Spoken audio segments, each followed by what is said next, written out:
Hello students, आज एक नया टॉपिक शुरू हो रहा है आव्यूह मैट्रिसेस। इस वीडियो में आप देखेंगे मैट्रिसेस क्या होता है, उसके प्रकार क्या होते हैं। तो आव्यूह क्या होता है, किन्हीं भी संख्याओं, चाहे वो वास्तविक हो चाहे काल्पनिक हो, उनको एक आयताकार सारणी यानी कि रेक्टेंगुलर एरे में व्यवस्थित करने को आव्यूह बोलते हैं। क्या मतलब हुआ, कोई भी आप संख्याएं लीजिए, मान लीजिए कि मेरे पास m इंटू n संख्या है, ठीक है। इस तरह संख्याएं क्यों मानी गई, इसका कारण भी आपको समझ में आएगा। आव्यूह का जो नोटेशन होता है, जो प्रतीक चिन्ह होता है, वो बड़ा ब्रैकेट की तरह होता है। ये आव्यूह का प्रतीक चिन्ह है। कई किताबों में आव्यूह का प्रतीक चिन्ह ऐसे भी बनता है। तो पहली बात तो ये जाने रहिए कि आव्यूह को हम लोग मैट्रिसेस को इस तरह से लिखेंगे, इस तरह से सिंबलाइज करेंगे, इस तरह उसका प्रतीक चिन्ह होगा। और उसका नाम देने के लिए हम लोग कैपिटल लेटर का इस्तेमाल करेंगे। ए, जैसे इस आव्यूह का नाम देना है तो कैपिटल ए नाम दे दिया। तो किन्हीं भी संख्याओं को, परिभाषा पे आते हैं, किन्हीं भी संख्याओं को, अभी m इंटू n बाद में लेते हैं, किन्हीं भी संख्याओं को हम आयताकार सारणी की तरह व्यवस्थित कर देते हैं तो वो आव्यूह कहलाते हैं, मैट्रिसेस कहते हैं। आपने कभी स्कूल में प्रेयर करते वक्त पंक्ति और कॉलम का नाम सुना होगा कि रो में खड़े हो जाइए, ठीक है। तो कुछ आव्यूह भी वैसा ही बनता है। देखिए, मान लीजिए मैंने कुछ संख्याएं ली, जैसे 4, 5, 7, 1, 2, 3, ऐसे मैंने संख्या ले ली और इनको एक आयताकार सारणी की तरह व्यवस्थित कर दिया। तो ये जो मैंने बनाया ये आव्यूह कहलाता है। ये क्या कहलाता है, आव्यूह कहलाता है। फिर से सुनिएगा, अब वही m और n वाली चीज लेते हैं। मेरे पास मान लीजिए m गुणे n संख्या है, तो किन्हीं भी संख्याओं को m पंक्ति और n कॉलम यानी कि m रोज n कॉलम यानी कि m पंक्तियां और n स्तंभ में, रो को बोलते हैं पंक्ति और स्तंभ यानी कि कॉलम। तो m इंटू n मेरे पास संख्याएं हैं, उनको हम m पंक्तियां और n कॉलम में अगर व्यवस्थित करते हैं तो वो व्यवस्था करने को ही हम लोग आव्यूह कहलाता है, आव्यूह कहते हैं उसे। तो फिर से सुनिएगा, मान लीजिए मेरे पास m इंटू n संख्या है, इनको मैंने इस तरह से व्यवस्थित कर दिया। अब ये m इंटू n संख्याएं हैं, तो इनको m पंक्ति और n कॉलम में व्यवस्थित करना है। तो पहले ये जान लो पंक्ति और कॉलम क्या होते हैं। तो इनको हम बोलते हैं पंक्ति। क्षैतिज को पंक्ति कहा जाता है। क्षैतिज में जो संख्याएं होंगी हॉरिजॉन्टल, ठीक है, उनको पंक्ति कहेंगे। ये जो 4, 5, 7 है, तो ये पहली पंक्ति में है, तो इसको हम R1, रो 1 यानी कि पहली पंक्ति। ये दूसरी पंक्ति है R2 यानी कि, और क्षैतिज को पंक्तियां बोलते हैं और ऊर्ध्वाधर को कॉलम बोलते हैं। ऊर्ध्वाधर को कॉलम, ये सब कॉलम है, ये कॉलम है। पहला कॉलम, दूसरा कॉलम और तीसरा कॉलम। तो यहाँ पर 2 पंक्तियां और 3 कॉलम में संख्याओं को व्यवस्थित किया गया, इसलिए इसको क्या कहा गया, आव्यूह। ऐसे ही मैं बोल रहा हूं m पंक्तियां n कॉलम, यानी कि कोई भी संख्याएं हैं, जैसे मान लीजिए हमारे पास, मैं m और n ना लेकर मैंने कुछ संख्याएं ले ली, मान लीजिए -1 है, 10 है, 15 है, कुछ है, 1, 2, 3, 4, 5, 6, कुछ भी ले लिया। तो मैंने इनको 3 पंक्तियां, R1 पहली पंक्ति, दूसरी पंक्ति, तीसरी पंक्ति, पहला कॉलम, दूसरा कॉलम और तीसरा कॉलम, यानी कि 3 गुणे 3, 3 पंक्तियां और 3 कॉलम में व्यवस्थित कर दिया। m इंटू n में क्या कर दिया, व्यवस्थित कर दिया। तो ये जो व्यवस्था बनी, इसी को हम लोग क्या बोलते हैं, मैट्रिसेस यानी कि आव्यूह कहते हैं। ये जो 3 क्रॉस 3 लिखा जाता है, m क्रॉस n लिखा जाता है, इसे आव्यूह का ऑर्डर बोलते हैं, यानी कि कोटि बोलते हैं। आव्यूह की कोटि आपसे कभी पूछी जाए तो आव्यूह की कोटि क्या है, तो ये है कोटि होती है। और ये जो संख्याएं हैं ये एलिमेंट्स कहलाते हैं, आव्यूह के अवयव कहलाते हैं, एलिमेंट्स कहलाते हैं। पहला अवयव, दूसरा अवयव, इनके अलग से एक नाम दिए गए हैं, मैं अभी पहला दूसरा तीसरा ही बोल दे रहा हूं। तो कोटि और आपका क्या हो गया, एलिमेंट्स। अगर आपको ये पता करना हो कि कितने अवयव हैं, कितने एलिमेंट्स हैं, तो आप इनका गुणा कर दीजिए, 3 त्रिका 9 अवयव हैं। यहाँ पे जैसे 2 पंक्तियां और 3 कॉलम थे, तो 2 तिहाई 6 अवयव हो गए इसमें। लेकिन अगर कोटि पूछी जाए तो उसको ऐसे लिखा जाता है, बीच में क्रॉस का चिन्ह और ऐसे लिखा जाता है। पहले हमेशा पंक्ति, जैसे 2 क्रॉस 3 लिखा, मतलब 2 पंक्तियां हैं और 3 कॉलम।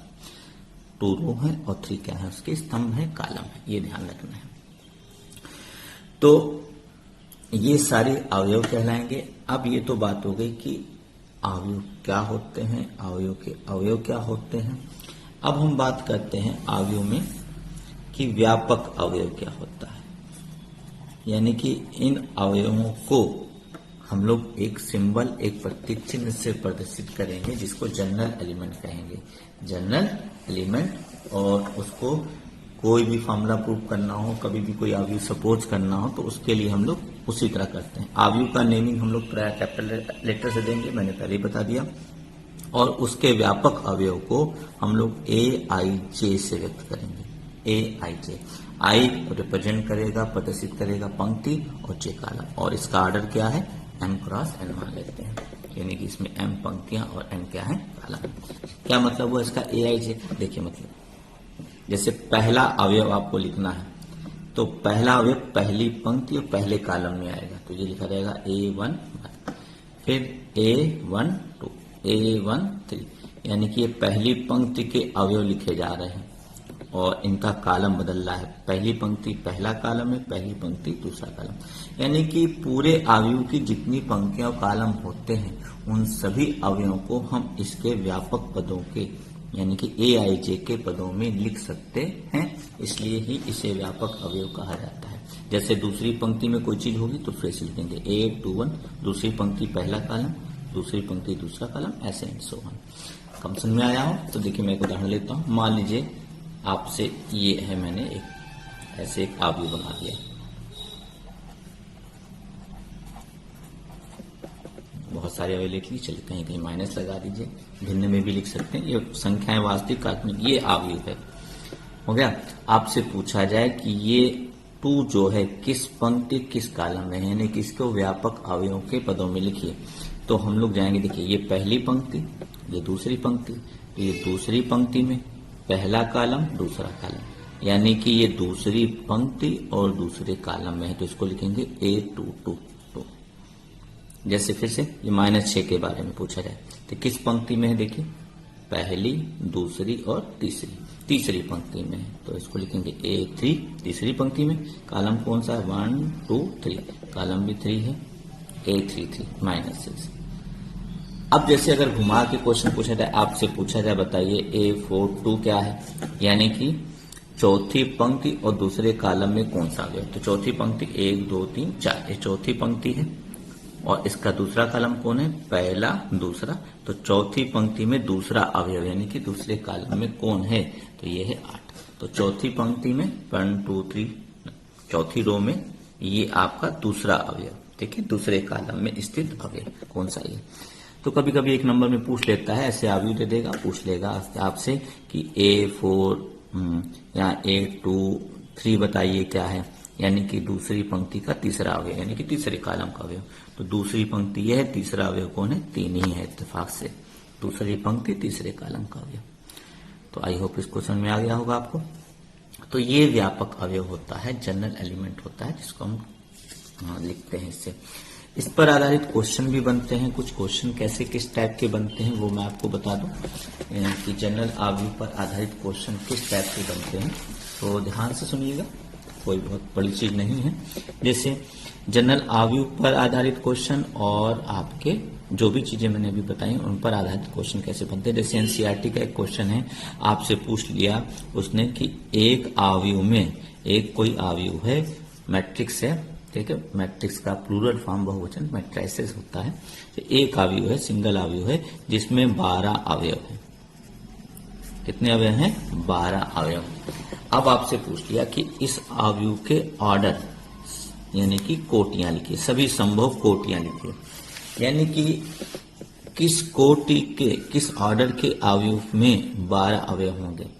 तो सरल भाषा में बोले कि किन 2 संख्याओं को गुणा करने पर 12 आएगा, क्योंकि मैंने आपको बताया था कि अवयव कैसे प्राप्त होते हैं, उसकी पंक्ति और स्तंभ की संख्याओं को आपस में गुणा कर दिया जाए तो अवयव मिलते हैं। जैसे 12 गुणे 1 करें तो 12 करने 12, यानी किसी अवयव में अगर 12 पंक्ति एक कॉलम है तब भी उसमें अवयव कितने होंगे, 12। यहाँ 1 × 12 कर दें तो ऐसी दो संख्याओं के बारे में सोचिए जिनको गुणा करने पर 12, सरल भाषा में। जैसे आपने लिख लिया 6 दूनी 12, 2 छंग 12। दोनों फर्क है, ध्यान रखिएगा। इसमें 6 पंक्तियां 2 कॉलम है, इसमें 2 पंक्तियां 6 कॉलम है। 4 3 12, 3 जोड़ 12। तो अगर किसी अवयव में 12 अवयव हैं तो कितने अवयव बन गए? 1 2 3 4 5 6। 6 संभव अवयव बनाए जा सकते हैं। और भी अगर आपको दिख रहा हो कि दो संख्याओं को गुणा करने पर 12 आ रहा है तो आप वो संख्याएं लिख सकते हैं। तो आपको यहां पर जब भी पूछा जाए सवाल कि एक अवयव में फलाने अवयव हैं तो उसमें कितने संभव अवयव बनेंगे, तो आप ऐसी दो संख्याओं के बारे में सोचिए जिनको गुणा करने पर वो संख्या आती हो। जैसे आपको मैं 13 ले लूं, अब 13 को गुणा करेंगे तो या तो 13 गुणे 1 होगा या 1 गुणे 13, और 13 का कोई गुणनखंड होता नहीं है। तो इस वजह से आपका 2 ही अवयव बनेंगे यहाँ पर। तो अवयव दिए गए हों, आप उसकी कोटियां पता कर सकते हैं और संभव अवयव कितने बनेंगे ये भी पता।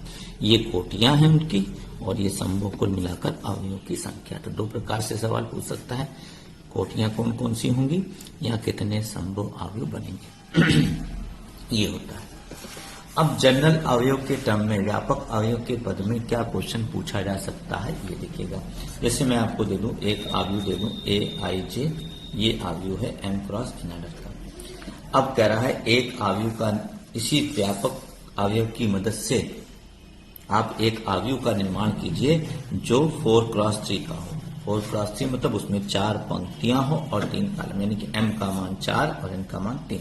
और जहां पर AIJ का मान आपको प्राप्त होगा हाफ, मान लीजिए मॉड में I-j, ऐसे हमने लिख लिया।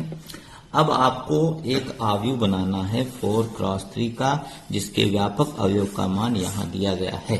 AIJ, I मतलब पंक्ति, J मतलब कॉलम। तो आप क्या करेंगे? देखिए, आपको पहली बात तो एक अवयव बनाना है 4 क्रॉस 3 का, तो इसका मान मैं पहले व्यापक अवयव के पदों में लिख ले रहा हूं। तो पहला अवयव क्या आएगा इसका? A11 आएगा, यानी कि पहली पंक्ति पहला कॉलम। फिर A12 आएगा, पहली पंक्ति दूसरा कॉलम। और A13 आएगा, पहली पंक्ति तीसरा कॉलम। 3 ही कॉलम लेने हैं, ध्यान रखिएगा। ऐसे ही A21 आएगा, दूसरी पंक्ति पहला कॉलम, 2 2 2 3 तक। ऐसे ही A31, A32, A33 और फिर नीचे आएगा A41, 42, 43। ये अवयव बनाना है। अब इनके मान आपको यहां से निकालने होंगे। A11 का मान कैसे निकालेंगे? देखिए, I की जगह पर भी 1 रख दीजिए और J की जगह पर 1 माइनस 1 यानी कि 0। 0 में 2 का भाग देंगे तब भी 0, यानी कि इस अवयव का मान क्या आया? 0 आया। ऐसे ही बाकी सबके मान भी निकालेंगे। A12 I की जगह पर 1 रख देंगे, J की जगह पर 2। जो आएगा हल करने पर 1 में से 2 का -1 आएगा, लेकिन मॉड होने की वजह से +1 का 1/2 से गुणा करेंगे तो 1/2 आएगा। ऐसे ही आप सारे अवयवों के मान निकाल कर यहाँ पे रख देंगे और आपको पूरा ये अवयव का निर्माण हो जाएगा। तो ये भी एनसीईआरटी में क्वेश्चन दिए गए हैं, तो ये सारे क्वेश्चन लगाने का प्रयास करिए। इजी चैप्टर है, बहुत ही आसान लगेगा आपको ये। तो आई होप इतना आपको समझ में आ गया होगा। कोई डाउट होगा मेरे कमेंट्स बॉक्स में आप मुझे बता सकते हैं। Okay, thank you.